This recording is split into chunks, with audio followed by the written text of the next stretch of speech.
श्रीगणेशाय नमः। अथ श्रीसूक्त।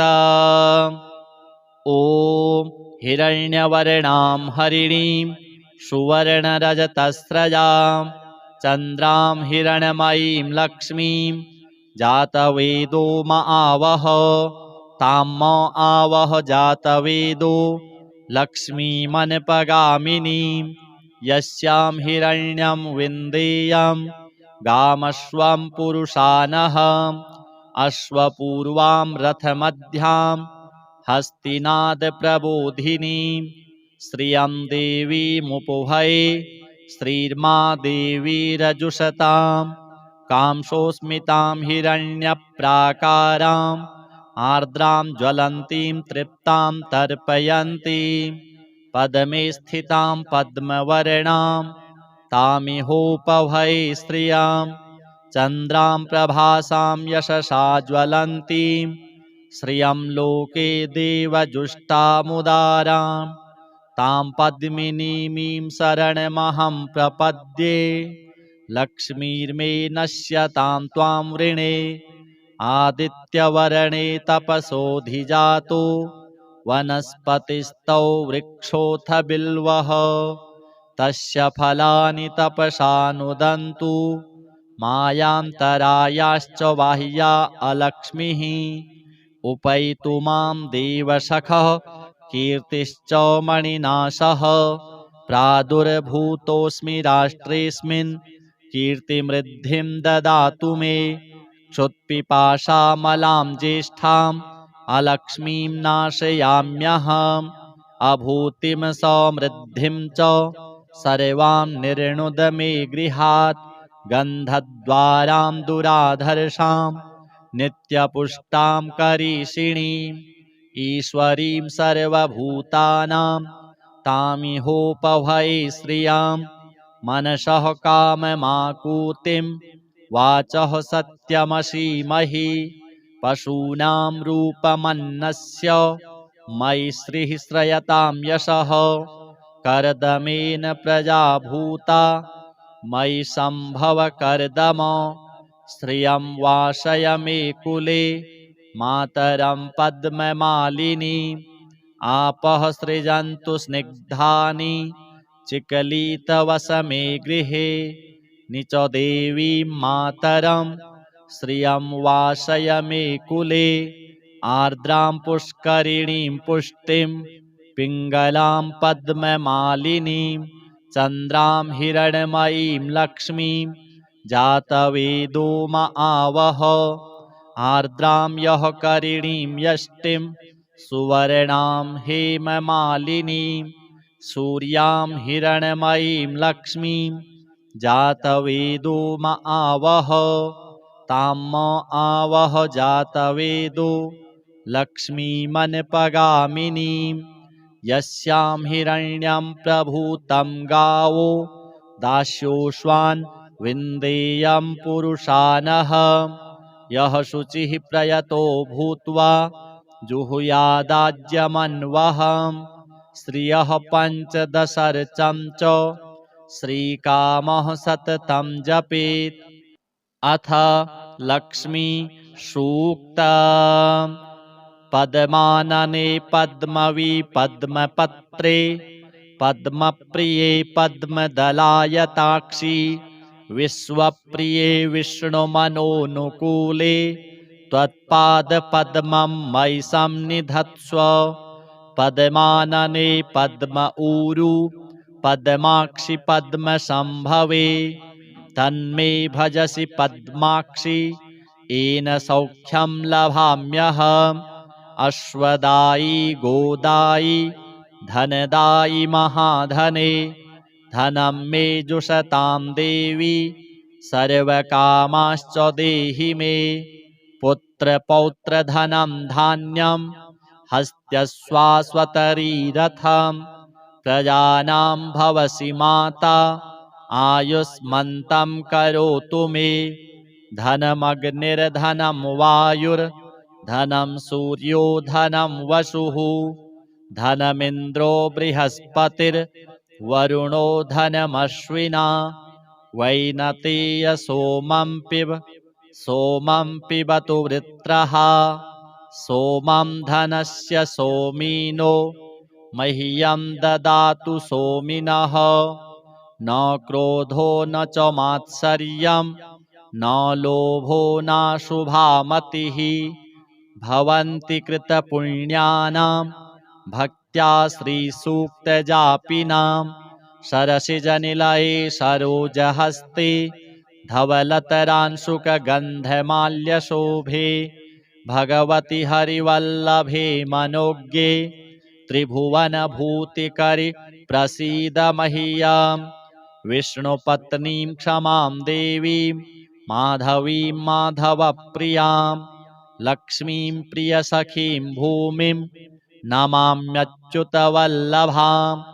महालक्ष्म्यै च विद्महे विष्णुपत्न्यै च धीमहि तन्नो लक्ष्मीः प्रचोदयात् आनन्दः कर्दमः श्रीदश्चिक्लीत इति विश्रुताः ऋषयः श्रियः पुत्राश्च श्रीर्देवीर्देवतामताः ऋणरोगादिदारिद्र्य पापक्षुद्पमृत्यवः भयशोकमनस्तापा नश्यन्तु मम सर्वदा श्रीर्वर्चस्वमायुष्यमारोग्य मा विधाच्छोभमानं महीयते धनं धान्यं पशुं बहुपुत्रलाभं शतसंवत्सरं दीर्घमायुः अथ श्री कनकधारा स्तोत्रम् अंगं हरिः पुलकभूषणमाश्रयन्ति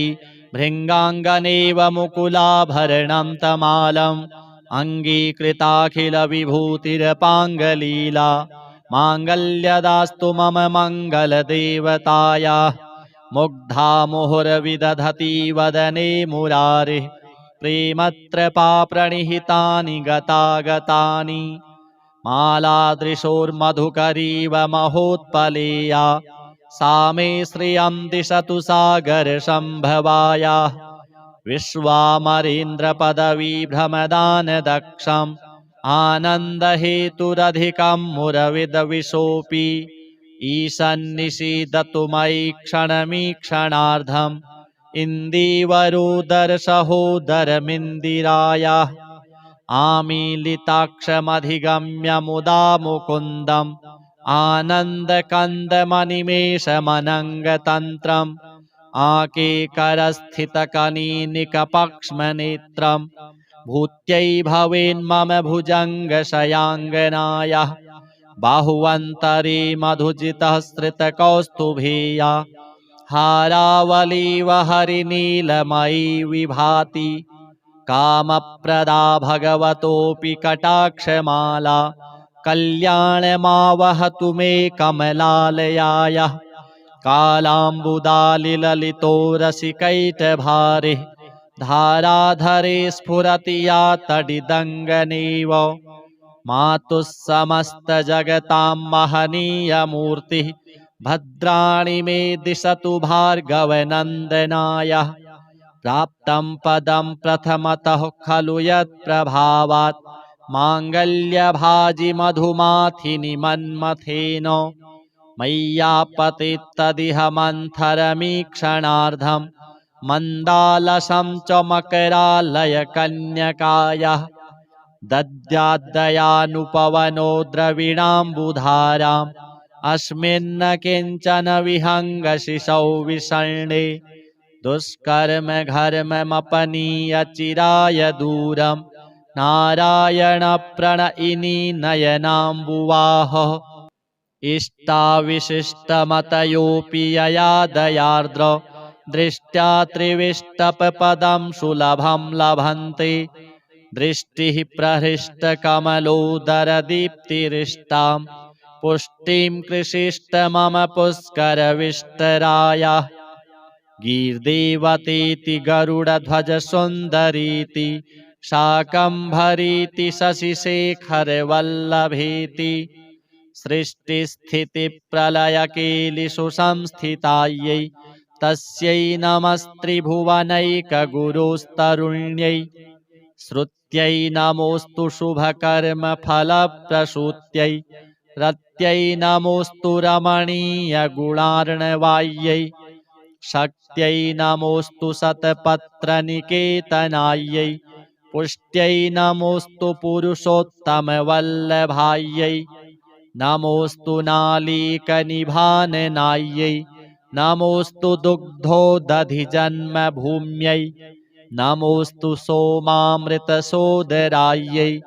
नमोऽस्तु नारायणवल्लभायै सम्पत्कराणि सकलेन्द्रियनन्दनानि साम्राज्यदानविभवानि सरोरुहाक्षि त्वद्वन्दनानि दुरिताहरणोद्यतानि मामेव मातरनिशं कलयन्तु मान्ये यत्कटाक्षसमुपासनाविधिः सेवकस्य सकलार्थसम्पदः सन्तनोति वचनाङ्गमानसैः त्वां मुरारि हृदयेश्वरीं भजे सरसिजनिलये सरोजहस्ते धवलतमांशुकगन्धमाल्यशोभे भगवति हरिवल्लभे मनोज्ञे त्रिभुवनभूतिकरि प्रसीद मह्यम् दिग्हस्तिभिः कनककुम्भमुखावसृष्ट स्वरवाहिनी विमलचारुजलप्लुताङ्गीं प्रातर्नमामि जगतां जननीमशेष लोकाधिनाथगृहिणीममृताब्धिपुत्रीं कमले कमलाक्षवल्लभे त्वं करुणापूरतरङ्गितैरपाङ्गैः अवलोकय माम किञ्चनानां प्रथमं पात्रं कृतिमं दयायाः स्तुवन्ति ये स्तुतिभिरमीभिरन्वहं त्रयीमयीं त्रिभुवनमातरं रमां गुणाधिका गुरुतरभाग्यभागिनो भवन्ति ते भुवि बुधभाविताशयाः अथ श्री अष्टलक्ष्मी स्तोत्रम् सुमनसवन्दितसुन्दरि माधवी चन्द्रसहोदरि हेममयि मुनिगणमण्डितमोक्षप्रदायिनि मञ्जुलभाषिणि वेदनुते पङ्कजवासिनि देवसुपूजित सद्गुणवर्षिणि शान्तियुते जय जय हे मधुसूदन कामिनि आदिलक्ष्मि सदा पालय माम् अहि कलिकल्मषनाशिनि कामिनि वैदिकरूपिणि वेदमये क्षीरसमुद्भव मङ्गलरूपिणि मन्त्रनिवासिनि मन्त्रनुते मङ्गलदायिनि अम्बुजवासिनि देवगणाश्रितपादयुते जय जय हे मधुसूदन कामिनि धान्यलक्ष्मि सदा पालय माम् जय वरवर्णिनि वैष्णवि भार्गवि मन्त्रस्वरूपिणि मन्त्रमये सुरगणपूजित शीघ्रफलप्रद ज्ञानविकासिनि शास्त्रनुते भवभयहारिणि पापविमोचनि साधुजनाश्रितपादयुते जय जय हे मधुसूदन कामिनि धैर्यलक्ष्मि सदा पालय माम् जय जय दुर्गतिनाशिनि कामिनि सर्वफलप्रदशास्त्रमयि रथगजतुरगपदादिसमावृत परिजनमण्डितलोकनुते हरिहर ब्रह्म सुपूजित सेवित तापनिवारिणि पादयुते जय जय हे मधुसूदन कामिनि गजलक्ष्मी रूपेण पालय माम् अहि खगवाहिनि मोहिनि चक्रिणि रागविवर्धिनि ज्ञानमये गुणगणवारिधि लोकहितैषिणि स्वरसप्तभूषित गाननुते सकलसुरासुरदेवमुनीश्वर मानववन्दित पादयुते जय जय हे मधुसूदन कामिनि सन्तानलक्ष्मि त्वं पालय माम्। जय कमलाशनि सद्गतिदायिनि ज्ञानविकासिनि गानमये। अनुदिनमर्चित कुङ्कुमधूसर भूषित वासित वाद्यनुते। कनकधरा स्तुति वैभव वन्दित शङ्कर देशिक मान्यपदे। जय जय हे मधुसूदन कामिनि विजयलक्ष्मि सदा पालय माम्। प्रणत सुरेश्वरि भारति भार्गवि शोकविनाशिनि रत्नमये। मणिमय भूषित कर्ण विभूषण शान्ति समावृत हास्यमुखे। नवनिधिदायिनि कलिमलहारिणि कामितफलप्रद हस्तयुते। जय जय हे मधुसूदन कामिनि विद्यालक्ष्मि सदा पालय माम्। धिमि धिमि धिन् धिमि धिन् धिमि धिन् धिमि दुन्दुभिनाद सुपूर्णमये। घुम घुम घुं घुम घुं घुम घुं घुम शङ्खनिनाद सुवाद्यनुते। वेद पुराण इतिहास सुपूजित वैदिक मार्ग प्रदर्शयुते। जय जय हे मधुसूदन कामिनि धनलक्ष्मी रूपेण पालय। अथ श्री सूक्त। ॐ हिरण्यवर्णां हरिणीं सुवर्णरजतस्रजां चन्द्रां हिरण्मयीं लक्ष्मीं जातवेदो म आवह। तां म आवह जातवेदो लक्ष्मीमनपगामिनीं। यस्यां हिरण्यं विन्देयं गामश्वं पुरुषानः। अश्वपूर्वां रथमध्यां हस्तिनाद प्रबोधिनीं। श्रियं देवीमुपभये श्रीर्मा देवी रजुषतां। कांसोऽस्मितां हिरण्यप्राकाराम् आर्द्रां ज्वलन्तीं तृप्तां तर्पयन्तीं। पद्मे स्थितां पद्मवर्णां तामिहोपभये श्रियां। चन्द्रां प्रभासां यशसा ज्वलन्तीं श्रियं लोके देवजुष्टामुदारां। तां पद्मिनीमीं शरणमहं प्रपद्ये। लक्ष्मीर्मे नश्यतां त्वां वृणे। आदित्यवर्णे तपसोऽधिजातो वनस्पतिस्तौ वृक्षोऽथ बिल्वः। तस्य फलानि तपसा नुदन्तु मायान्तरायाश्च बाह्या अलक्ष्मीः। उपैतु मां देवसखः कीर्तिश्च मणिनाशः। प्रादुर्भूतोऽस्मि राष्ट्रेऽस्मिन् कीर्तिमृद्धिं ददातु मे। क्षुत्पिपासामलां ज्येष्ठाम् अलक्ष्मीं नाशयाम्यहम्। अभूतिं समृद्धिं च सर्वां निर्णुद मे गृहात्। गन्धद्वारां दुराधर्षां नित्यपुष्टां करीषिणीम्। ईश्वरीं सर्वभूतानां तामिहोपभये श्रियां। मनसः काममाकूतिं वाचः सत्यमसीमहि।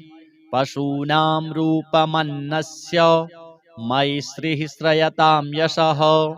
कर्दमेन प्रजा भूता मयि सम्भव कर्दम। श्रियं वासय मे कुले मातरं पद्ममालिनी। आपः सृजन्तु स्निग्धानि चिकलितवस मे गृहे। निच देवीं मातरं श्रियं वासय मे कुले। आर्द्रां पुष्करिणीं पुष्टिं पिङ्गलां पद्ममालिनीं। चन्द्रां हिरण्मयीं लक्ष्मीं जातवेदो म आवह। आर्द्रां यः करिणीं यष्टिं सुवर्णां हेममालिनीं। सूर्यां हिरण्मयीं लक्ष्मीं जातवेदो म आवह। तां म आवह जातवेदो लक्ष्मीमनपगामिनीं यस्यां हिरण्यं प्रभूतं गावो दास्योश्वान् विन्देयं पुरुषानः यः शुचिः प्रयतो भूत्वा जुहुयादाज्यमन्वहम् श्रियः पञ्चदशर्चं च श्रीकामः सततं जपेत्। अथ लक्ष्मी सूक्त पद्मानने पद्मवी पद्मपत्रे पद्मप्रिये पद्मदलायताक्षी विश्वप्रिये विष्णुमनोनुकूले त्वत्पादपद्मं मयि सन्निधत्स्व। पद्मानने पद्म ऊरू पद्माक्षि पद्मसंभवे तन्मे भजसि पद्माक्षि येन सौख्यं लभाम्यहम्। अश्वदायी गोदायी धनदायी महाधने धनं मे जुषतां देवी सर्वकामाश्च देहि मे। पुत्रपौत्रधनं धान्यं हस्त्यश्वास्वतरीरथं प्रजानां भवसि माता आयुष्मन्तं करोतु मे। धनमग्निर्धनं वायुर्धनं सूर्यो धनं वसुः धनमिन्द्रो बृहस्पतिर्वरुणो धनमश्विना वैनतेय सोमं पिबतु वृत्रः सोमं धनस्य सोमिनो मह्यं ददातु सोमिनः। न क्रोधो न च मात्सर्यं न लोभो नाशुभा मतिः भवन्ति कृतपुण्यानां भक्त्या श्रीसूक्तजापिनां। सरसिजनिलये सरोजहस्ते धवलतरांशुकगन्धमाल्यशोभे भगवति हरिवल्लभे मनोज्ञे त्रिभुवनभूतिकरि प्रसीद मह्यम्। विष्णुपत्नीं क्षमां देवीं माधवीं माधवप्रियां लक्ष्मीं प्रियसखीं भूमिं नमाम्यच्युतवल्लभां। महालक्ष्म्यै च विद्महे विष्णुपत्न्यै च धीमहि तन्नो लक्ष्मीः प्रचोदयात्। आनन्दः कर्दमः श्रीदश्चिक्लीत इति विश्रुताः ऋषयः श्रियः पुत्राश्च श्रीर्देवीर्देवतामताः। ऋणरोगादिदारिद्र्य पापक्षुद्पमृत्यवः भयशोकमनस्तापा नश्यन्तु मम सर्वदा। श्रीर्वर्चस्वमायुष्यमारोग्यमाविधाच्छोभमानं महीयते धनं धान्यं पशुं बहुपुत्रलाभं शतसंवत्सरं दीर्घमायुः। अथ श्री कनकधारा स्तोत्रम्। अंगं हरिः पुलकभूषणमाश्रयन्ति भृङ्गाङ्गनेव मुकुलाभरणं तमालम् अङ्गीकृताखिलविभूतिरपाङ्गलीला माङ्गल्यदास्तु मम मङ्गलदेवतायाः। मुग्धा मुहुर्विदधति वदने मुरारिः प्रेमत्रपाप्रणिहितानि गतागतानि मालादृशोर्मधुकरीव महोत्पलेया सा मे श्रियं दिशतु सागरसम्भवायाः। विश्वामरेन्द्रपदवीभ्रमदानदक्षम् आनन्दहेतुरधिकं मुरविदविशोऽपि ईशन्निषीदतु मयि क्षणमीक्षणार्धम् इन्दीवरोदरसहोदरमिन्दिरायाः। आमीलिताक्षमधिगम्य मुदा मुकुन्दम् आनन्दकन्दमनिमेषमनङ्गतन्त्रम् आकेकरस्थितकनीनिकपक्ष्मनेत्रम् भूत्यै भवेन्मम भुजङ्गशयाङ्गनायाः। बाहुवन्तरे मधुजितः श्रितकौस्तुभेया हारावलीव हरिनीलमयी विभाति कामप्रदा भगवतोऽपि कटाक्षमाला कल्याणमावहतु मे कमलालयायः कालाम्बुदालिललितो रसिकैटभारे धाराधरे स्फुरति या तडिदङ्गनेव मातुः समस्तजगतां महनीयमूर्तिः भद्राणि मे दिशतु भार्गवनन्दनाय प्राप्तं पदं प्रथमतः खलु यत्प्रभावात् माङ्गल्यभाजि मधुमाथिनि मन्मथेन मय्यापतित्तदिह मन्थरमीक्षणार्धं मन्दालसं च मकरालयकन्यकायाः दद्याद्दयानुपवनो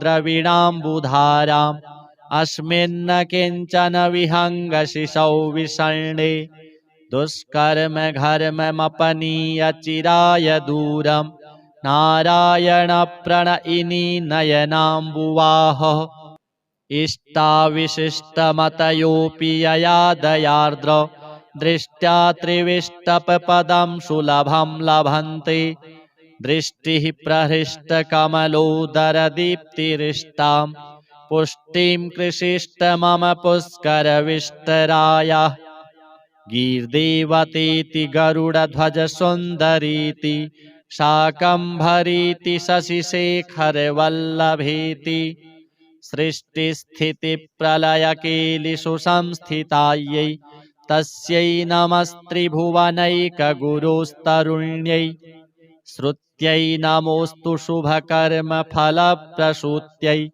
रत्यै नमोऽस्तु रमणीयगुणार्णवायै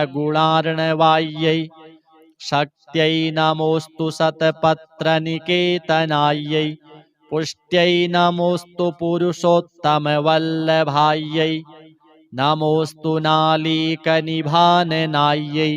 नमोऽस्तु दुग्धोदधिजन्मभूम्यै नमोऽस्तु सोमामृतसोदरायै नमोऽस्तु नारायणवल्लभायै सम्पत्कराणि सकलेन्द्रियनन्दनानि साम्राज्यदानविभवानि सरोरुहाक्षि त्वद्वन्दनानि दुरिताहरणोद्यतानि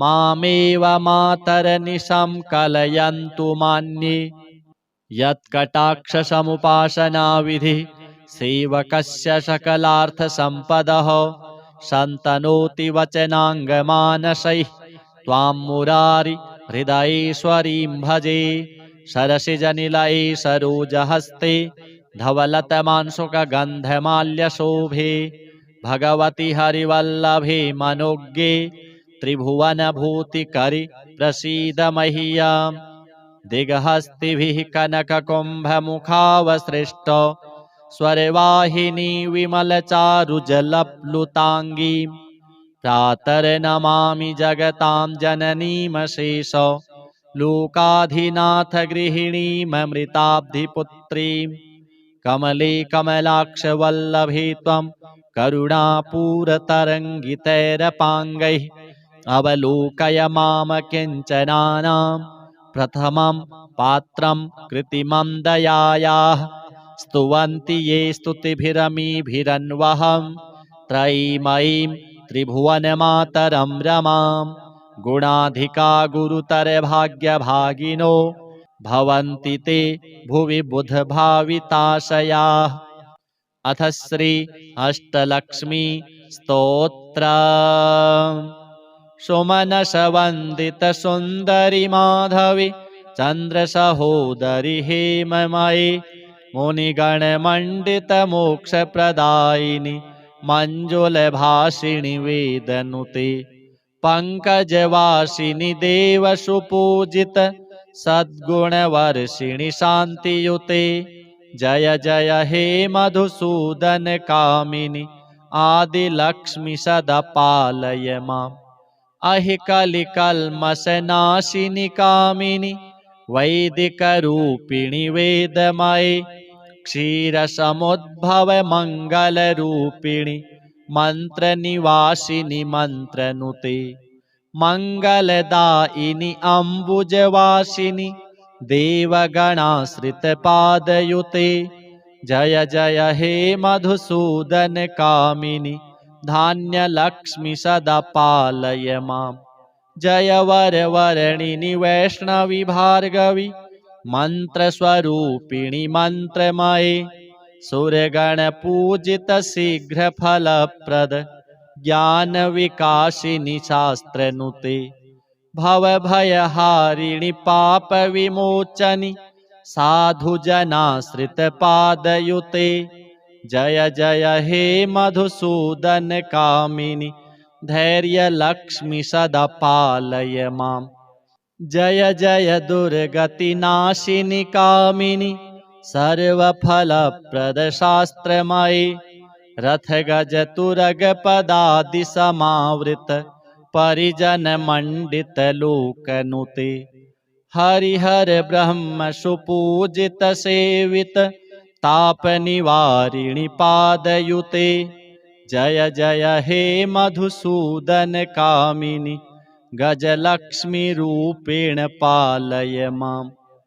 अहि खगवाहिनि मोहिनि चक्रिणि रागविवर्धिनि ज्ञानमये गुणगणवारिधि लोकहितैषिणि स्वरसप्तभूषितगाननुते सकलसुरासुरदेवमुनीश्वर मानववन्दितपादयुते जय जय हे मधुसूदन कामिनि सन्तानलक्ष्मी त्वं पालय माम्। जय कमलासनि सद्गतिदायिनि ज्ञानविकासिनि गानमये अनुदिनमर्चित कुङ्कुमधूसर भूषितवासितवाद्यनुते कनकधरास्तुतिवैभववन्दित शङ्करदेशिकमान्यपदे जय जय हे मधुसूदन कामिनि विजयलक्ष्मी सदा पालय माम्।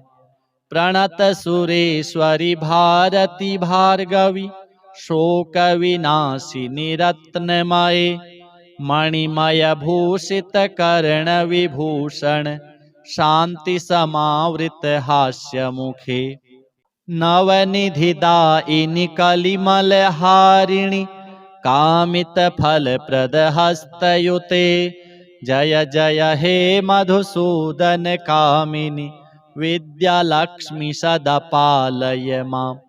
धिमि धिमि धिन् धिमि धिन् धिमि धिन् धिमि दुन्दुभिनाद सुपूर्णमये घुम घुम घुं घुम घुं घुम घुं घुम शङ्खनिनाद सुवाद्यनुते वेदपुराणेतिहास सुपूजित वैदिकमार्ग प्रदर्शयुते जय जय हे मधुसूदन कामिनि धनलक्ष्मी रूपेण पालय माम्। अथ श्री सूक्त ॐ हिरण्यवर्णां हरिणीं सुवर्णरजतस्रजां चन्द्रां हिरण्मयीं लक्ष्मीं जातवेदो म आवह तां म आवह जातवेदो लक्ष्मीमनपगामिनीं यस्यां हिरण्यं विन्देयं गामश्वं पुरुषानः अश्वपूर्वां रथमध्यां हस्तिनादप्रबोधिनीं श्रियं देवीमुपभये श्रीर्मा देवी रजुषतां कांसोऽस्मितां हिरण्यप्राकाराम् आर्द्रां ज्वलन्तीं तृप्तां तर्पयन्तीं पद्मे स्थितां पद्मवर्णां तामिहोपभये श्रियां चन्द्रां प्रभासां यशसा ज्वलन्तीं श्रियं लोके देवजुष्टामुदारां तां पद्मिनीमीं शरणमहं प्रपद्ये लक्ष्मीर्मे नश्यतां त्वां वृणे आदित्यवर्णे तपसोऽधिजातो वनस्पतिस्तौ वृक्षोऽथ बिल्वः तस्य फलानि तपसा नुदन्तु मायान्तरायाश्च बाह्या अलक्ष्मीः उपैतु मां देवसखः कीर्तिश्च मणिनाशः प्रादुर्भूतोऽस्मि राष्ट्रेऽस्मिन् कीर्तिमृद्धिं ददातु मे क्षुत्पिपाशामलां ज्येष्ठाम् अलक्ष्मीं नाशयाम्यहम् अभूतिं समृद्धिं च सर्वां निर्णुद मे गृहात् गन्धद्वारां दुराधर्षां नित्यपुष्टां करीषिणीम् ईश्वरीं सर्वभूतानां तामिहोपभये श्रियां मनसः काममाकूतिं वाचः सत्यमसीमहि पशूनां रूपमन्नस्य मयि श्रीः श्रयतां यशः कर्दमेन प्रजा भूता मयि सम्भव कर्दम श्रियं वासय मे कुले मातरं पद्ममालिनी आपः सृजन्तु स्निग्धानि चिकलितवस मे गृहे निच देवीं मातरं श्रियं वासय मे कुले आर्द्रां पुष्करिणीं पुष्टिं पिङ्गलां पद्ममालिनीं चन्द्रां हिरण्मयीं लक्ष्मीं जातवेदो म आवह आर्द्रां यः करिणीं यष्टिं सुवर्णां हेममालिनीं सूर्यां हिरण्मयीं लक्ष्मीं जातवेदो म आवह तां म आवह जातवेदो लक्ष्मीमनपगामिनीं यस्यां हिरण्यं प्रभूतं गावो दास्योश्वान् विन्देयं पुरुषानः यः शुचिः प्रयतो भूत्वा जुहुयादाज्यमन्वहम् श्रियः पञ्चदशर्चं च श्रीकामः सततं जपेत् अथ लक्ष्मी सूक्तम् पद्मानने पद्मवि पद्मपत्रे पद्मप्रिये पद्मदलायताक्षी विश्वप्रिये विष्णुमनोनुकूले त्वत्पादपद्मं मयि सन्निधत्स्व पद्मानने पद्म ऊरु पद्माक्षि पद्मसंभवे तन्मे भजसि पद्माक्षि येन सौख्यं लभाम्यहम् अश्वदायी गोदायी धनदायी महाधने धनं मे जुषतां देवी सर्वकामाश्च देहि मे पुत्रपौत्रधनं धान्यं हस्त्यश्वास्वतरीरथं प्रजानां भवसि माता आयुष्मन्तं करोतु मे धनमग्निर्धनं वायुर्धनं सूर्यो धनं वसुः धनमिन्द्रो बृहस्पतिर्वरुणो धनमश्विना वैनतेय सोमं पिबतु वृत्रः सोमं धनस्य सोमिनो मह्यं ददातु सोमिनः न क्रोधो न च मात्सर्यं न लोभो नाशुभा मतिः भवन्ति कृतपुण्यानां भक्त्या श्रीसूक्तजापिनां सरसिजनिलये सरोजहस्ते धवलतरांशुकगन्धमाल्यशोभे भगवति हरिवल्लभे मनोज्ञे त्रिभुवनभूतिकरि प्रसीद मह्यं विष्णुपत्नीं क्षमां देवीं माधवीं माधवप्रियां लक्ष्मीं प्रियसखीं भूमिं नमाम्यच्युतवल्लभां महालक्ष्म्यै च विद्महे विष्णुपत्न्यै च धीमहि तन्नो लक्ष्मीः प्रचोदयात् आनन्दः कर्दमः श्रीदश्चिक्लीत इति विश्रुताः ऋषयः श्रियः पुत्राश्च श्रीर्देवीर्देवतामताः ऋणरोगादिदारिद्र्य पापक्षुद्पमृत्यवः भयशोकमनस्तापा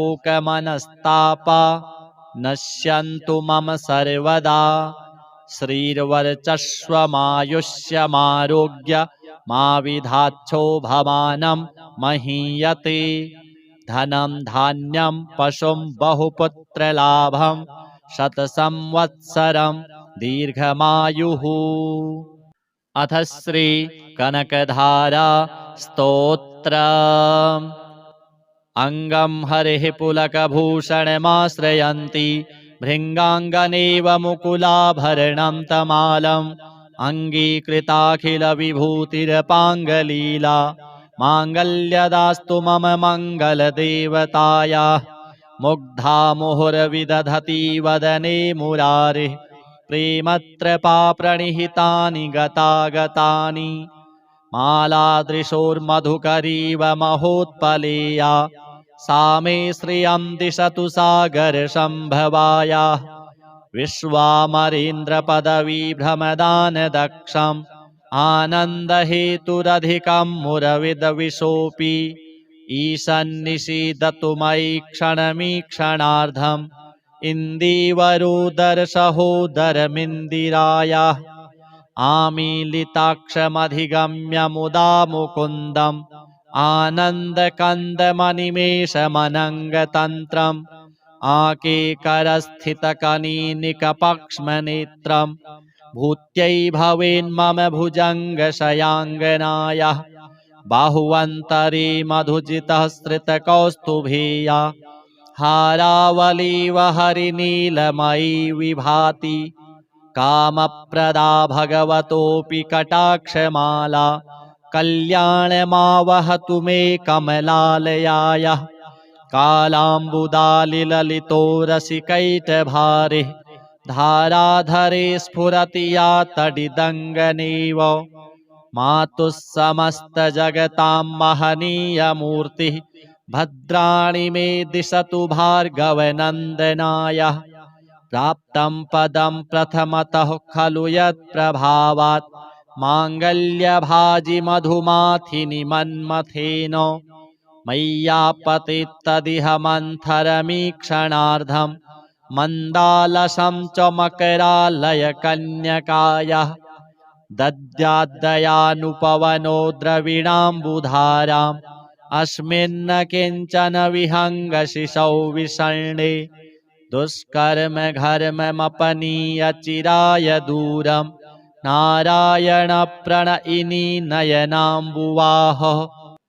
इष्टाविशिष्टमतयोऽपि यया दयार्द्र दृष्ट्या त्रिविष्टपपदं सुलभं लभन्ते। दृष्टिः प्रहृष्टकमलोदरदीप्तिरिष्टां पुष्टिं कृषिष्ट मम पुष्करविष्टरायाः। गीर्देवतीति गरुडध्वजसुन्दरीति शाकम्भरीति शशिशेखरवल्लभेति।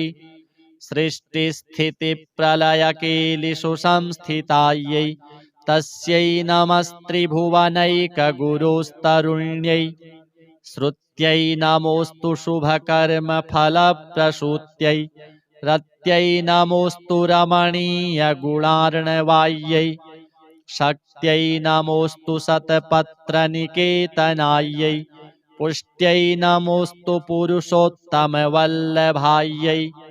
नमोऽस्तु नालीकनिभाननायै नमोऽस्तु दुग्धोदधिजन्मभूम्यै। नमोऽस्तु सोमामृतसोदरायै नमोऽस्तु नारायणवल्लभायै। सम्पत्कराणि सकलेन्द्रियनन्दनानि साम्राज्यदानविभवानि सरोरुहाक्षि। त्वद्वन्दनानि दुरिताहरणोद्यतानि मामेव मातरनिशं कलयन्तु मान्ये। यत्कटाक्षसमुपासनाविधिः सेवकस्य सकलार्थसम्पदः सन्तनोति वचनाङ्गमानसैः त्वां मुरारि हृदयेश्वरीं भजे। सरसिजनिलये सरोजहस्ते धवलतमांशुकगन्धमाल्यशोभे भगवति हरिवल्लभे मनोज्ञे त्रिभुवनभूतिकरि प्रसीद मह्यम्। दिग्हस्तिभिः कनककुम्भमुखावसृष्ट स्वरवाहिनी विमलचारुजलप्लुताङ्गीं प्रातर्नमामि जगतां जननीमशेष लोकाधिनाथ गृहिणीममृताब्धिपुत्रीं कमले कमलाक्षवल्लभे त्वं करुणापूरतरङ्गितैरपाङ्गैः अवलोकय माम किञ्चनानां प्रथमं पात्रं कृतिमं दयायाः स्तुवन्ति ये स्तुतिभिरमीभिरन्वहं त्रयीमयीं त्रिभुवनमातरं रमां गुणाधिका गुरुतरभाग्यभागिनो भवन्ति ते भुवि बुधभाविताशयाः। अथ श्री अष्टलक्ष्मी स्तोत्र। सुमनसवन्दित सुन्दरि माधवी चन्द्रसहोदरि हेममयि मुनिगणमण्डित मोक्षप्रदायिनि मञ्जुलभाषिणि वेदनुते पङ्कजवासिनि देवसुपूजित सद्गुणवर्षिणि शान्तियुते जय जय हे मधुसूदन कामिनि आदिलक्ष्मि सदा पालय माम् अहि कलिकल्मषनाशिनि कामिनि वैदिकरूपिणि वेदमये क्षीरसमुद्भव मङ्गलरूपिणि मन्त्रनिवासिनि मन्त्रनुते मङ्गलदायिनि अम्बुजवासिनि देवगणाश्रितपादयुते जय जय हे मधुसूदन कामिनि धान्यलक्ष्मि सदा पालय माम् जय वरवर्णिनि वैष्णवि भार्गवि मन्त्रस्वरूपिणि मन्त्रमये सुरगणपूजित शीघ्रफलप्रद ज्ञानविकासिनि शास्त्रनुते भवभयहारिणि पापविमोचनि साधुजनाश्रितपादयुते जय जय हे मधुसूदन कामिनि धैर्यलक्ष्मि सदा पालय माम् जय जय दुर्गतिनाशिनि कामिनि सर्वफलप्रदशास्त्रमयि रथगजतुरगपदादिसमावृत परिजनमण्डितलोकनुते हरिहर ब्रह्म सुपूजित सेवित तापनिवारिणि पादयुते जय जय हे मधुसूदन कामिनि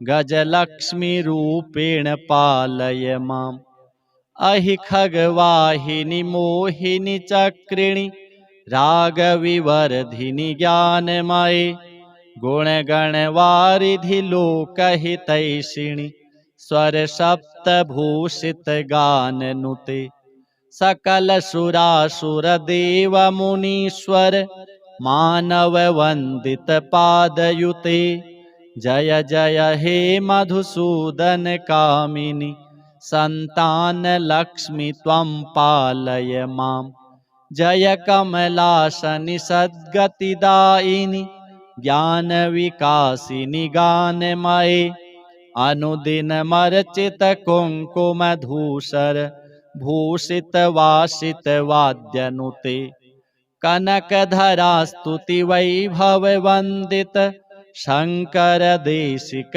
मान्यपदे जय जय हे मधुसूदन कामिनि विजयलक्ष्मि सदा पालय माम् प्रणत सुरेश्वरि भारती भार्गवि शोकविनाशिनि रत्नमये मणिमयभूषित कर्णविभूषण शान्तिसमावृत हास्यमुखे नवनिधिदायिनि कलिमलहारिणि कामितफलप्रदहस्तयुते जय जय हे मधुसूदन कामिनि विद्यालक्ष्मि सदा पालय माम् धिमि धिमि धिन् धिमि धिन् धिमि धिन् धिमि दुन्दुभिनाद सुपूर्णमये घुम घुम घुं घुम घुं घुम घुं घुम शङ्खनिनाद सुवाद्यनुते वेदपुराणेतिहास सुपूजित वैदिक मार्ग प्रदर्शयुते जय जय हे मधुसूदन कामिनि धनलक्ष्मी रूपेण पाल अथ श्रीसूक्त। ॐ हिरण्यवर्णां हरिणीं सुवर्णरजतस्रजां चन्द्रां हिरण्मयीं लक्ष्मीं जातवेदो म आवह। तां म आवह जातवेदो लक्ष्मीमनपगामिनीं। यस्यां हिरण्यं विन्देयं गामश्वं पुरुषानः। अश्वपूर्वां रथमध्यां हस्तिनादप्रबोधिनीं। श्रियं देवीमुपभये श्रीर्मा देवीरजुषतां। कांसोऽस्मितां हिरण्यप्राकाराम् आर्द्रां ज्वलन्तीं तृप्तां तर्पयन्तीं। पद्मे स्थितां पद्मवर्णां तामिहोपभये श्रियां। चन्द्रां प्रभासां यशसा ज्वलन्तीं श्रियं लोके देवजुष्टामुदारां। तां पद्मिनीमीं शरणमहं प्रपद्ये। लक्ष्मीर्मे नश्यतां त्वां वृणे। आदित्यवर्णे तपसोऽधिजातो वनस्पतिस्तौ वृक्षोऽथ बिल्वः। तस्य फलानि तपसा नुदन्तु मायान्तरायाश्च बाह्या अलक्ष्मीः। उपैतु मां देवसखः कीर्तिश्च मणिनाशः। प्रादुर्भूतोऽस्मि राष्ट्रेऽस्मिन् कीर्तिमृद्धिं ददातु मे। क्षुत्पिपासामलां ज्येष्ठाम् अलक्ष्मीं नाशयाम्यहम्। अभूतिं समृद्धिं च सर्वां निर्णुद मे गृहात्। गन्धद्वारां दुराधर्षां नित्यपुष्टां करीषिणीम्। ईश्वरीं सर्वभूतानां तामिहोपभये श्रियां। मनसः काममाकुतिं वाचः सत्यमसीमहि। पशूनां रूपमन्नस्य मयि श्रीः श्रयतां यशः। कर्दमेन प्रजा भूता मयि सम्भव कर्दम। श्रियं वासय मे कुले मातरं पद्ममालिनीम्।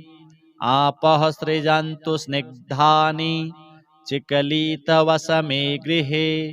निच देवीं मातरं श्रियं वासय मे कुले। आर्द्रां पुष्करिणीं पुष्टिं पिङ्गलां पद्ममालिनीं। चन्द्रां हिरण्मयीं लक्ष्मीं जातवेदो म आवह। आर्द्रां यः करिणीं यष्टिं सुवर्णां हेममालिनीं। सूर्यां हिरण्मयीं लक्ष्मीं जातवेदो म आवह। तां म आवह जातवेदो लक्ष्मीमनपगामिनीं। यस्यां हिरण्यं प्रभूतं गावो दास्योऽश्वान् विन्देयं पुरुषानः।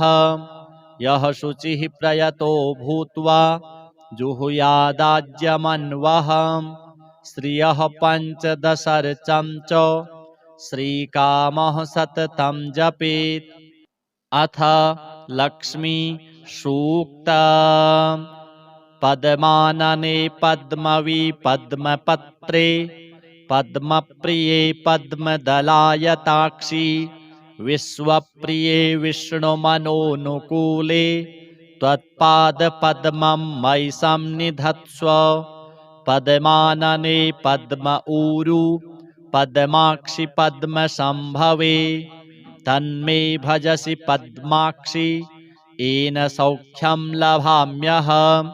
अश्वदायी गोदायी धनदायी महाधने। धनं मे जुषतां देवी सर्वकामाश्च देहि मे। पुत्रपौत्रधनं धान्यं हस्त्यश्वाश्वतरीरथं। प्रजानां भवसि माता आयुष्मन्तं करोतु मे। धनमग्निर्धनं वायुर्धनं सूर्यो धनं वसुः। धनमिन्द्रो बृहस्पतिर्वरुणो धनमश्विना। वैनतेय सोमं पिब सोमं पिबतु वृत्रः सोमं धनस्य सोमिनो मह्यं ददातु सोमिनः न क्रोधो न च मात्सर्यं न लोभो नाशुभा मतिः भवन्ति कृतपुण्यानां भक्त्या श्रीसूक्तजापिनां सरसिजनिलये सरोजहस्ते धवलतरांशुकगन्धमाल्यशोभे भगवति हरिवल्लभे मनोज्ञे त्रिभुवनभूतिकरि प्रसीद मह्यम् विष्णुपत्नीं क्षमां देवीं माधवीं माधवप्रियां लक्ष्मीं प्रियसखीं भूमिं नमाम्यच्युतवल्लभां महालक्ष्म्यै च विद्महे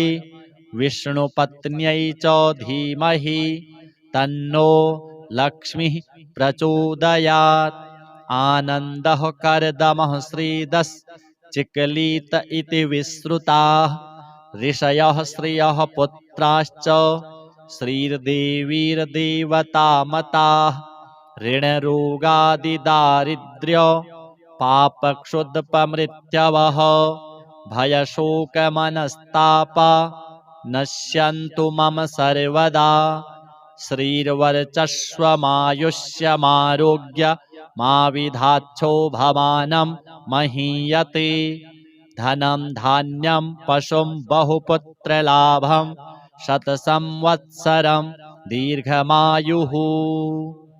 अथ श्री कनकधारा स्तोत्रम्।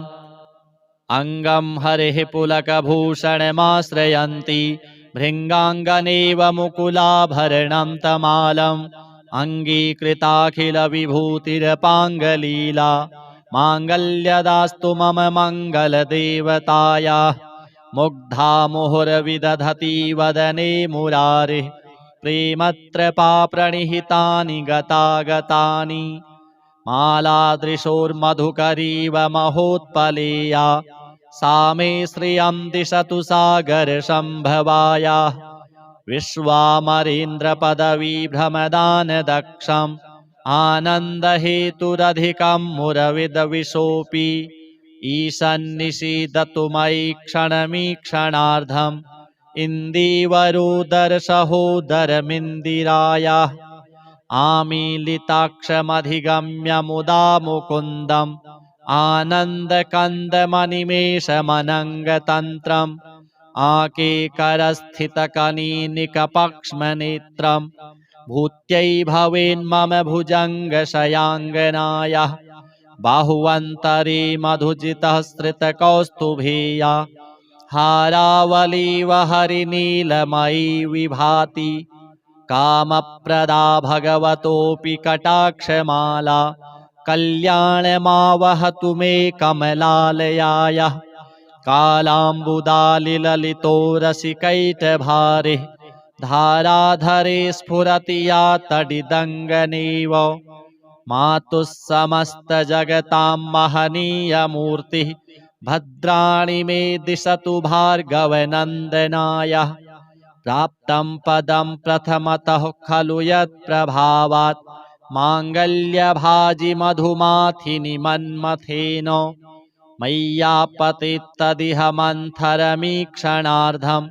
मन्दालसं च मकरालयकन्यकायाः दद्याद्दयानुपवनो द्रविणाम्बुधाराम् अस्मिन्न किञ्चन विहङ्गशिशौ विषण्णे दुष्कर्म घर्ममपनीय चिराय दूरं नारायण प्रणयिनी नयनाम्बुवाह इष्टाविशिष्टमतयोऽपि यया दयार्द्र दृष्ट्या त्रिविष्टपपदं सुलभं लभन्ते दृष्टिः प्रहृष्टकमलोदरदीप्तिरिष्टां पुष्टिं कृषिष्ट मम पुष्करविष्टरायाः गीर्देवतेति गरुडध्वजसुन्दरीति शाकम्भरीति शशिशेखरवल्लभेति सृष्टिस्थितिप्रलयकेलिषु संस्थितायै तस्यै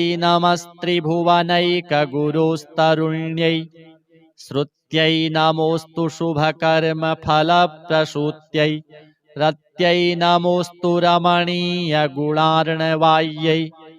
शक्त्यै नमोऽस्तु शतपत्रनिकेतनायै पुष्ट्यै नमोऽस्तु पुरुषोत्तमवल्लभायै नमोऽस्तु नालीकनिभाननायै नमोऽस्तु दुग्धोदधिजन्मभूम्यै नमोऽस्तु सोमामृतसोदरायै नमोऽस्तु नारायणवल्लभायै सम्पत्कराणि सकलेन्द्रियनन्दनानि साम्राज्यदानविभवानि सरोरुहाक्षि त्वद्वन्दनानि दुरिताहरणोद्यतानि मामेव मातरनिशं कलयन्तु मान्ये यत्कटाक्षसमुपासनाविधिः सेवकस्य सकलार्थसम्पदः सन्तनोति वचनाङ्गमानसैः त्वां मुरारि हृदयेश्वरीं भजे सरसिजनिलये सरोजहस्ते धवलतमांशुकगन्धमाल्यशोभे भगवति हरिवल्लभे मनोज्ञे त्रिभुवनभूतिकरि प्रसीद मह्यम् दिग्हस्तिभिः कनककुम्भमुखावसृष्ट स्वरवाहिनी विमलचारुजलप्लुताङ्गी प्रातर्नमामि जगतां जननीमशेष लोकाधिनाथ गृहिणीममृताब्धिपुत्रीं कमले कमलाक्षवल्लभे त्वं करुणापूरतरङ्गितैरपाङ्गैः अवलोकय माम किञ्चनानां प्रथमं पात्रं कृत्रिमं दयायाः स्तुवन्ति ये स्तुतिभिरमीभिरन्वहं त्रयीमयीं त्रिभुवनमातरं रमां गुणाधिका गुरुतरभाग्यभागिनो भवन्ति ते भुवि बुधभाविताशयाः अथ श्री अष्टलक्ष्मी स्तोत्रम् सुमनसवन्दितसुन्दरि माधवी चन्द्रसहोदरि हेममयि मुनिगणमण्डितमोक्षप्रदायिनि मञ्जुलभाषिणि वेदनुते पङ्कजवासिनि देवसुपूजित सद्गुणवर्षिणि शान्तियुते जय जय हे मधुसूदन कामिनि आदिलक्ष्मि सदा पालय माम् अहि कलिकल्मषनाशिनि कामिनि वैदिकरूपिणि वेदमये क्षीरसमुद्भव मङ्गलरूपिणि मन्त्रनिवासिनि मन्त्रनुते मङ्गलदायिनि अम्बुजवासिनि देवगणाश्रितपादयुते जय जय हे मधुसूदन कामिनि धान्यलक्ष्मि सदा पालय माम् जय वरवर्णिनि वैष्णवि भार्गवि मन्त्रस्वरूपिणि मन्त्रमये सुरगणपूजित शीघ्रफलप्रद ज्ञानविकासिनि शास्त्रनुते भवभयहारिणि पापविमोचनि साधुजनाश्रितपादयुते जय जय हे मधुसूदन कामिनि धैर्यलक्ष्मि सदा पालय माम् जय जय दुर्गतिनाशिनि कामिनि सर्वफलप्रदशास्त्रमयि रथगजतुरगपदादिसमावृत परिजनमण्डितलोकनुते हरिहर ब्रह्म सुपूजित सेवित तापनिवारिणि पादयुते जय जय हे मधुसूदन कामिनि गजलक्ष्मी रूपेण पालय माम् अहि खगवाहिनि मोहिनि चक्रिणि रागविवर्धिनि ज्ञानमये गुणगणवारिधि लोकहितैषिणि स्वरसप्तभूषित गाननुते सकलसुरासुरदेवमुनीश्वर मानववन्दित पादयुते जय जय हे मधुसूदन कामिनि सन्तानलक्ष्मि त्वं पालय माम् जय कमलासनि सद्गतिदायिनि ज्ञानविकासिनि गानमये अनुदिनमर्चित कुङ्कुमधूसर भूषित वासित वाद्यनुते कनकधरा स्तुति वैभव वन्दित शङ्कर देशिक मान्यपदे जय जय हे मधुसूदन कामिनि विजय लक्ष्मी सदा पालय माम् प्रणत सुरेश्वरि भारती भार्गवी शोक विनाशिनि रत्नमये मणिमय भूषित कर्ण विभूषण शांति समावृत हास्य मुखे नवनिधिदायिनि कलिमल हारिणि कामित फल प्रद हस्तयुते जय जय हे मधुसूदन कामिनि विद्यालक्ष्मी सदा पालय माम् धिमि धिमि धिन् धिमि धिन् धिमि धिन् धिमि दुन्दुभिनाद सुपूर्णमये घुम घुम घुं घुम घुं घुम घुं घुम शङ्खनिनाद सुवाद्यनुते वेद पुराण इतिहास सुपूजित वैदिक मार्ग प्रदर्शयुते जय जय हे मधुसूदन कामिनि धनलक्ष्मी रूपेण पाल अथ श्री श्री सूक्ता ॐ हिरण्यवर्णां हरिणीं सुवर्णरजतस्रजां चन्द्रां हिरण्मयीं लक्ष्मीं जातवेदो म आवह तां म आवह जातवेदो लक्ष्मीमनपगामिनीं यस्यां हिरण्यं विन्देयं गामश्वं पुरुषानहम् अश्वपूर्वां रथमध्यां हस्तिनाद प्रबोधिनीं श्रियं देवीमुपभये श्रीर्मा देवी रजुषतां कांसोऽस्मितां हिरण्यप्राकाराम् आर्द्रां ज्वलन्तीं तृप्तां तर्पयन्तीं पद्मे स्थितां पद्मवर्णां तामिहोपभये श्रियां चन्द्रां प्रभासां यशसा ज्वलन्तीं श्रियं लोके देवजुष्टामुदारां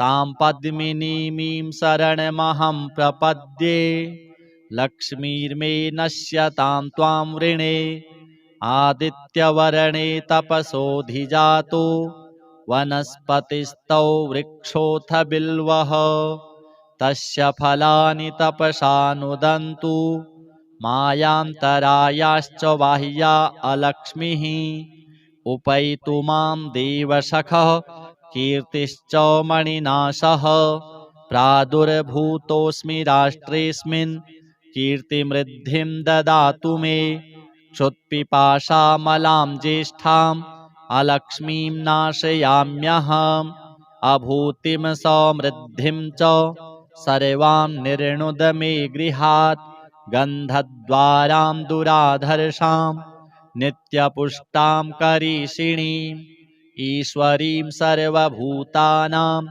तामिहोपभये श्रियां मनसः काममाकूतिं वाचः सत्यमसीमहि पशूनां रूपमन्नस्य मयि श्रीः श्रयतां यशः कर्दमेन प्रजा भूता मयि सम्भव कर्दम श्रियं वासय मे कुले मातरं पद्ममालिनी आपः सृजन्तु स्निग्धानि चिकलितवसमे गृहे निच देवीं मातरं श्रियं वासय मे कुले आर्द्रां पुष्करिणीं पुष्टिं पिङ्गलां पद्ममालिनीं चन्द्रां हिरण्मयीं लक्ष्मीं जातवेदो म आवह आर्द्रां यः करिणीं यष्टिं सुवर्णां हेममालिनीं सूर्यां हिरण्मयीं लक्ष्मीं जातवेदो म आवह तां म आवह जातवेदो लक्ष्मीमनपगामिनीं यस्यां हिरण्यं प्रभूतं गावो दास्योश्वान् विन्देयं पुरुषानः यः शुचिः प्रयतो भूत्वा जुहुयादाज्यमन्वहम् श्रियः पञ्चदशर्चं च श्रीकामः सततं जपेत्। अथ लक्ष्मी सूक्ता पद्मानने पद्मवी पद्मपत्रे पद्मप्रिये पद्मदलायताक्षी विश्वप्रिये विष्णुमनोनुकूले त्वत्पादपद्मं मयि सन्निधत्स्व। पद्मानने पद्म ऊरू पद्माक्षि पद्मसंभवे तन्मे भजसि पद्माक्षि येन सौख्यं लभाम्यहम्। अश्वदायी गोदायी धनदायी महाधने धनं मे जुषतां देवी सर्वकामाश्च देहि मे। पुत्रपौत्रधनं धान्यं हस्त्यश्वास्वतरीरथं प्रजानां भवसि माता आयुष्मन्तं करोतु मे। धनमग्निर्धनं वायुर्धनं सूर्यो धनं वसुः धनमिन्द्रो बृहस्पतिर्वरुणो धनमश्विना वैनतेय सोमं पिबतु वृत्रः सोमं धनस्य सोमिनो मह्यं ददातु सोमिनः। न क्रोधो न च मात्सर्यं न लोभो नाशुभा मतिः भवन्ति कृतपुण्यानां भक्त्या श्रीसूक्तजापिनां। सरसिजनिलये सरोजहस्ते धवलतरांशुकगन्धमाल्यशोभे भगवति हरिवल्लभे मनोज्ञे त्रिभुवनभूतिकरि प्रसीद मह्यम्। विष्णुपत्नीं क्षमां देवीं माधवीं माधवप्रियां लक्ष्मीं प्रियसखीं भूमिं नमाम्यच्युतवल्लभां। महालक्ष्म्यै च विद्महे विष्णुपत्न्यै च धीमहि तन्नो लक्ष्मीः प्रचोदयात्। आनन्दः कर्दमः श्रीदश्चिक्लीत इति विश्रुताः ऋषयः श्रियः पुत्राश्च श्रीर्देवीर्देवतामताः। ऋणरोगादिदारिद्र्य पापक्षुद्पमृत्यवः भयशोकमनस्तापा नश्यन्तु मम सर्वदा।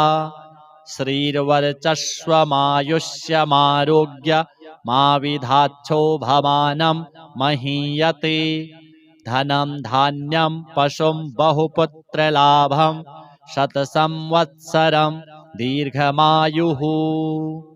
अथ श्री कनकधारा स्तोत्रम्। अंगं हरिः पुलकभूषणमाश्रयन्ति भृङ्गाङ्गनेव मुकुलाभरणं तमालम् अङ्गीकृताखिलविभूतिरपाङ्गलीला माङ्गल्यदास्तु मम मङ्गलदेवतायाः। मुग्धा मुहुर्विदधति वदने मुरारिः प्रेमत्रपाप्रणिहितानि गतागतानि मालादृशोर्मधुकरीव महोत्पलेया सा मे श्रियं दिशतु सागरसम्भवायाः। विश्वामरेन्द्रपदवीभ्रमदानदक्षम् आनन्दहेतुरधिकं मुरविदविशोऽपि ईशन्निषीदतु मयि क्षणमीक्षणार्धम् इन्दीवरोदरसहोदरमिन्दिरायाः। आमीलिताक्षमधिगम्य मुदा मुकुन्दम् आनन्दकन्दमनिमेषमनङ्गतन्त्रम् आकेकरस्थितकनीनिकपक्ष्मनेत्रम् भूत्यै भवेन्मम भुजङ्गशयाङ्गनायाः। बाहुवन्तरे मधुजितः श्रितकौस्तुभेया हारावलीव हरिनीलमयी विभाति कामप्रदा भगवतोऽपि कटाक्षमाला कल्याणमावहतु मे कमलालयायः कालाम्बुदालिललितो रसिकैटभारे धाराधरे स्फुरति या तडिदङ्गनेव मातुः समस्तजगतां महनीयमूर्तिः भद्राणि मे दिशतु भार्गवनन्दनाय प्राप्तं पदं प्रथमतः खलु यत्प्रभावात् माङ्गल्यभाजिमधुमाथिनि मन्मथेन मय्यापतित्तदिह मन्थरमीक्षणार्धं मन्दालसं च मकरालयकन्यकायाः दद्याद्दयानुपवनो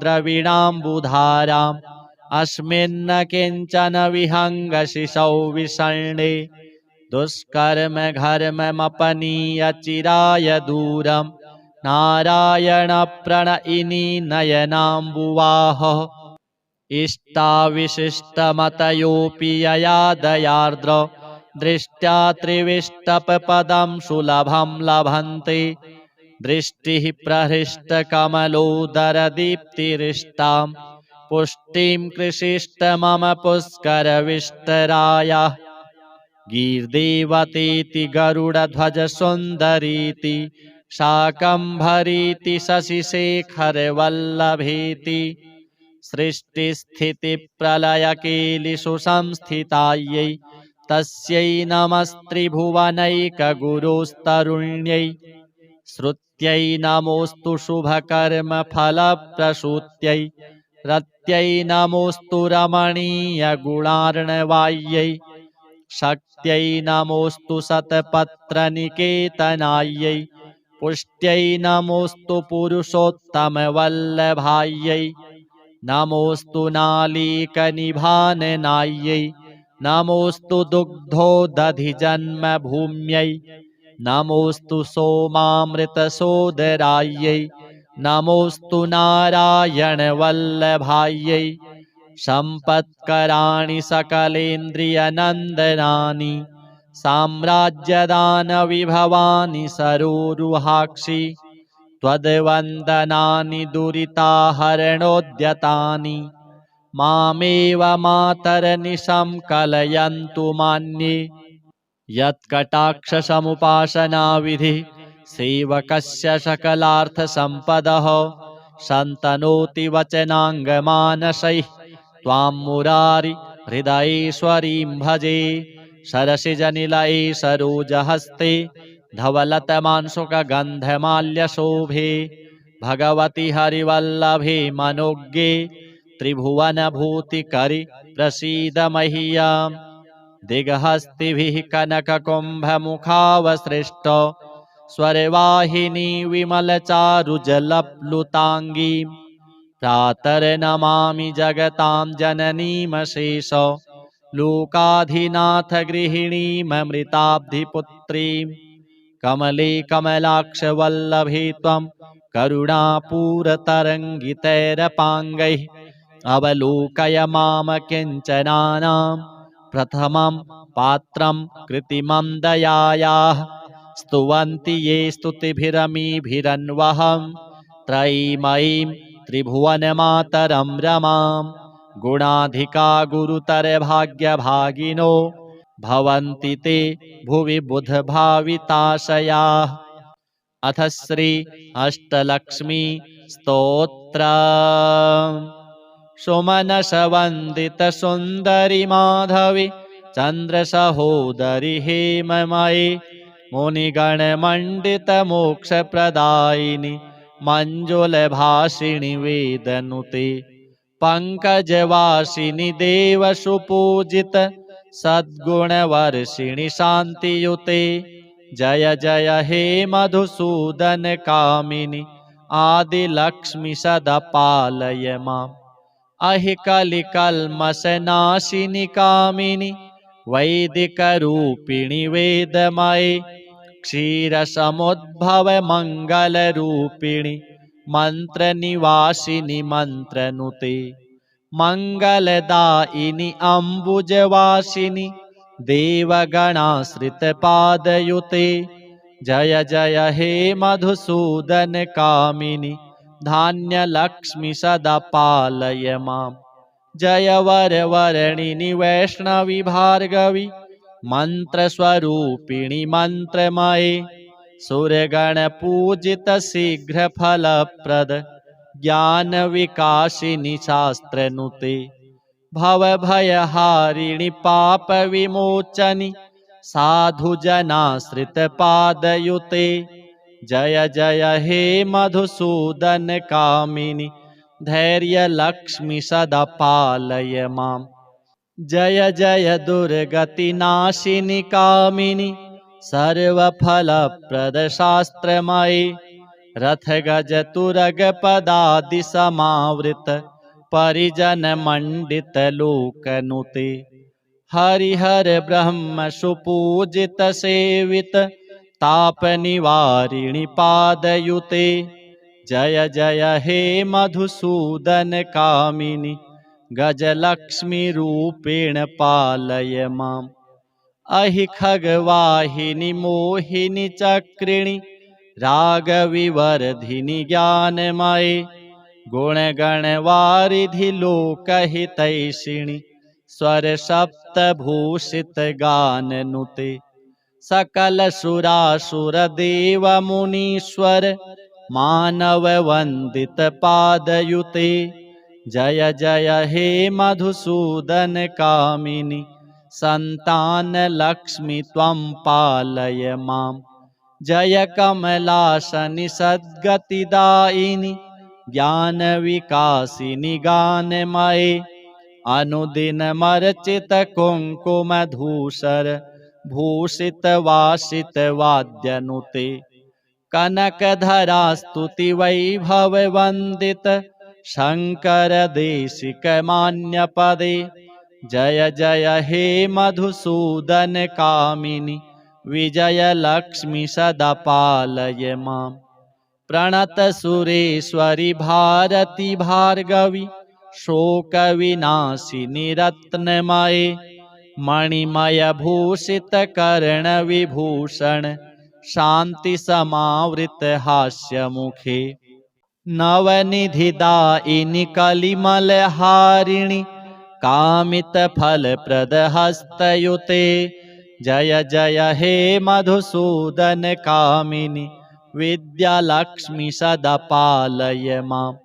धिमि धिमि धिन् धिमि धिन् धिमि धिन् धिमि दुन्दुभिनाद सुपूर्णमये घुम घुम घुं घुम घुं घुम घुं घुम शङ्खनिनाद सुवाद्यनुते वेदपुराणेतिहास सुपूजित वैदिकमार्ग प्रदर्शयुते जय जय हे मधुसूदन कामिनि धनलक्ष्मी रूपेण पालय माम्।